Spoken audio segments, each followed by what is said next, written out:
ګرانو لیدونکو السلام علیکم. ستاسو پام راړوم د نن ورځې تازه لنډو مهمو خبرونو ته. پیل له امیر خان متقي کوو. د طالبانو د بهرنیو چارو وزیر امیر خان متقي ویلي چې د اسلامي امارت په منځګړیتوب به د پاکستان حکومت او پاکستاني طالبانو ترمنځ خبرې غوره پایلې ولري. متقي ویلي چې پاکستان کې سوله زموږ د ټولو په ګټه ده.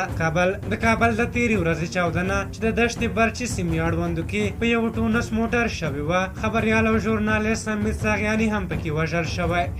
د هرات ځایي خلک وایي دغه ولایت کې د نجونو ښوونځي له یوې اونۍ پرانیستلو وروسته بیرته طالبانو تړلي او ځایي نجونې ښوونځیو ته له تګ منع کړې. منظور پښتین د پښتون ژغورنې غورځنګ د عالي وزیر او خپلو نورو بندیانو د راخوشي کېدو لپاره لاریونونه پیل کړي. هند د افغانستان د هرې سختۍ دوست. هند لا هم د پاکستان اجازې ته انتظار دی چې په افغانستان کې میلیونونه محتاجو کسانو ته بشري مرستې ورسوي. هند غواړي چې افغانستان ته 50,000 ټنه غنم ولېږي او له پاکستانه یې غوښتي چې اجازه ورکړي چې د دغه هېواد له لارې افغانستان ته واستوي. هند په تورو 2 لسیزو کې له افغانستان سره شاوخوا 4 میلیارده ډالره مرسته کړې. د هېواد په زرونو افغانستان ته غنم او نوره بشري مرسته ورکړې ده. یاده دې وي چې پاکستان اوسنۍ مرستې ته د لیږد اجازه نه ورکوي. فوزیه کوفي د افغانستان یو مشهوره خزینه فعاله او د طالبانو سره د جمهوري نظام د مذاکراتي پلاوي غړې فوزیه کوفي ویلي چې له طالبانو څخه د روسیې او چین ملاتړ به د بلې سړې جګړې د پیلېدو سبب کېدای شي. فوزیه کوفي وایي چې که نړیواله ټولنه د افغانستان د وضعیت مهارولو لپاره منسجم او عاجل ګامونه وانخلي، وضعیت به نور هم ترینګلی او پیچلی شي.